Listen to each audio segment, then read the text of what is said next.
ഞാൻ ഇന്ന് നിങ്ങളുടെ മുന്നിൽ അവതരിപ്പിക്കുന്ന കഥയുടെ പേര് നീലത്തടാകം.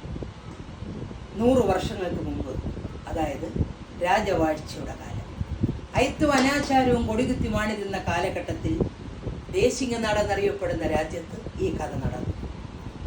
അതിമനോഹരമായ ഒരു രാജകൊട്ടാരം. കൊട്ടാരത്തെ കണ്ടാൽ അമ്പര ചുംബിയാം സൗധങ്ങളും ചലിക്കുന്ന കൽമണ്ഡപങ്ങൾ, ഭൗതിക സുഖബോധങ്ങളുടെയും ഇറ്റില്ലമാണ കോട്ടയ്ക്കുള്ളിലായി. അമ്പര ചുംബിയാവുന്ന ആ മനോഹരമായ രാജകൊട്ടാരത്തിൽ സുന്ദരിയും സുശീലയുമായ ഒരു പെൺകുട്ടി ഉണ്ടായിരുന്നു. അവളുടെ പേര് പാർവതി. അവളെ കണ്ടാൽ സുന്ദര സ്വപ്നങ്ങൾ വാരിപ്പുണരുന്ന മുന്തിരിച്ചാറു പോലുള്ള പ്രായം, മധുര 17 എത്തിയ പ്രായം, മന്ദസ്മിതം തൂകി നിൽക്കുന്ന പ്രായം, സുന്ദര സ്വപ്നങ്ങൾ വാരിപ്പുണരുന്ന മുന്തിരിച്ചാറു പോലുള്ള പ്രായം.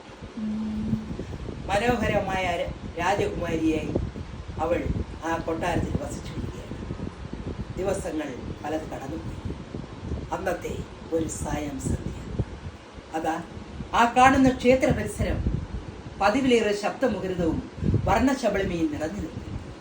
ജനങ്ങൾ ഉത്സാഹഭരിതരായി കാണപ്പെടുന്നു. ഒരു ഉത്സവത്തിന്റെ പ്രതീതി ജനിപ്പിക്കുന്ന മട്ടിൽ ആ ക്ഷേത്ര പരിസരമെന്ന് മാറിക്കഴിഞ്ഞു. ഏകാദശി ദിവസമായ ഇന്ന് ദേശിംഗനാടിന്റെ ഭരണചക്രം തിരിയിക്കുന്ന റാണി അതായത് ശ്രീകോവിലിന്റെ നട തുറക്കപ്പെട്ടു. കതിനാവെടികളും കൊട്ടുംകുരവയും ആകാശത്തോളം ഉയർന്നു. ഈ സമയത്ത് ശ്രീകോവിലിന്റെ മുൻവശത്ത് കിടത്തിയിരിക്കുന്ന ഒരു യുവതീ രത്നത്തെ തന്നെ ഉറ്റുനോക്കിക്കൊണ്ട് ജനങ്ങൾ ഭയാക്രാന്തരായി നോക്കി നിൽക്കുന്നു. പൂജയുടെ അവസാന ചടങ്ങായ കർപ്പൂര ദീപം തെളിഞ്ഞു.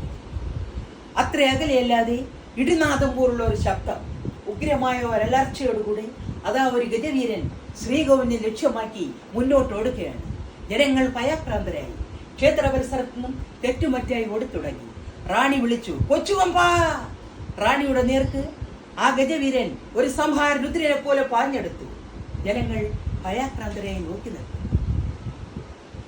ഒടുവിൽ ആ ക്ഷേത്രത്തിന്റെ മുൻവശത്ത് കിടത്തിയിരിക്കുന്ന ആ യുവതി രത്നത്തെ ആ ഗജവീരൻ തന്റെ തുമ്പിക്കരത്തിൽ ഏന്തി മസ്തകത്തിൽ ചേർത്ത് പിടിച്ചുകൊണ്ട് അതിവേഗം മുന്നോട്ട് ഓടുകയാണ്.